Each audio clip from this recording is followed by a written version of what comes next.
To another focus this morning. It's time for South African businesses to take on a leadership role when it comes to burning issues in the country instead of just being a spectator. Well, that's according to Business Leadership South Africa CEO Bonang Mohale. He says the country's problems have nothing to do with availability of resources, but however, the inability for us to manage. Well, he's joining us now in the studio to talk more about this matter. And Tate Mohale, good morning. Thank you very much for coming through. Thank you for having me, brother. Yeah, we saw the interview you did with the Independent, I think, Sunday Independent, and we looked at it and we thought, wow, very strong and very clear words coming out of you. There are a number of things that come out of there that one would like to unpack. Firstly, we've got the resources in terms of how you responded to the question that we put to you, but you said that we are unable to manage. What do you exactly mean by that? So first of all, if you look that we are a 1.8 trillion South African rand revenue entity, only 57.8 million South Africans. So if you do the math, there is absolutely no reason why anybody should go to bed hungry. What precipitated this conversation is the fact that had we been downgraded by Moody's that 3 Fridays ago, it means there would have been an outflow of another 100 billion. If that happened, there would have been a run on the rand. With a run on the rand, the South African Reserve Bank would have been forced to increase rates to protect the currency, but also to keep the inflation in check. When that happens, the cost of borrowing for government and for the state-owned enterprises would have increased. You and I would have paid more for our mortgages and indeed for our repayments on our cars. We look at this and say, there is indeed a fiscal crisis. Most South Africans cannot afford. What then is the role of business? And we said the first role of business is to survive, because if you can survive, you'll make money until it comes out of your ears. Secondly is to deliver on this notion of shared value. Thirdly is to deliver on what we say and what we promise. Fourthly is to ensure that we do no harm, we make this world a better place, and we give the world ethical leadership, because with ethical leadership comes good policies. With good policies, then you are able to attract and retain foreign direct investment. When you do that, the economy grows. When the economy grows, jobs are a logical outcome. Is business capable of actually doing these things you're mentioning here? Because you said, what you're saying, let's not fold our arms anymore, let's get involved. When business in the past has said, we don't trust government.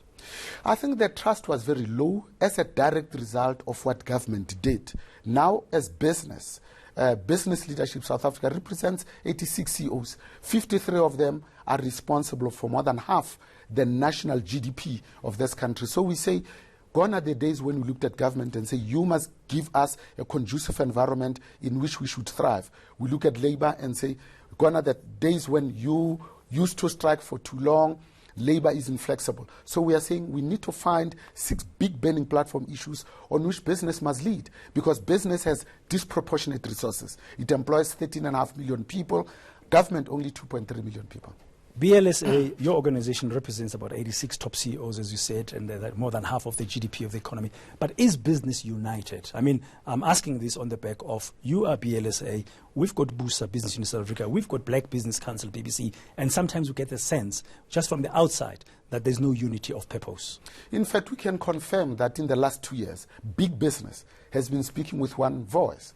Since the days of Rolihlahla Nelson Mandela, he took 127 organizations to Skukuza at the Kruger National Park and created an apex organization called Business Unity South Africa. Had it not been for the project of state capture, the Black Management Forum would not have broken out of BUSA, and as a result, they would not have reformed BBC.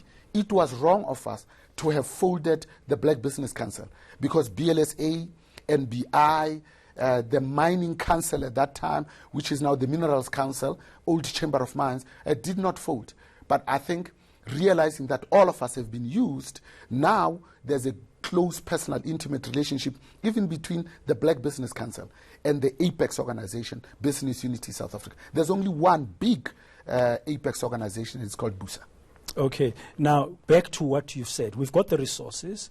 Yes, there's been some derailment due to state capture, but now we are realizing that as business, we don't need to fold our arms. How do you think then South Africa, across the board, can address their ability to manage or inability to manage in making sure that we plan properly and we use our resources efficiently?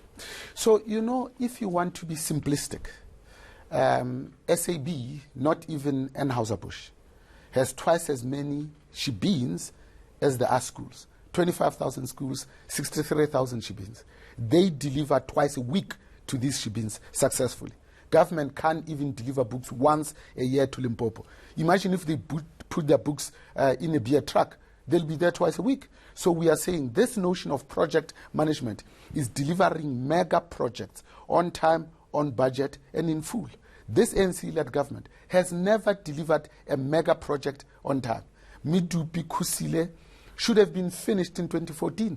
They were budgeted at 60 and 70 billion each, respectively. By 2010, we had already spent 130 and 140 billion. The biggest coal-fired power stations in the world. Therefore, we are saying as business, we do project management in our sleep. Imagine if we led on issues like land reform, not just expropriation without compensation.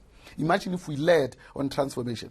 Because if business is transformed, South Africa will be transformed. Imagine if we land on growing the economy so that we can talk about the redistribution of wealth, not the redistribution of poverty. Imagine if we led on job retention and job creation. Imagine if we led on education. Because we are the only country in Africa that became free from our colonial masters, and we did not intentionally improve the quality of our education. Thank you very much. The Business Leadership South Africa Chief Executive Bonang Mohale expressing his views of how business can assist this country unlock its potential and fix some of its challenges.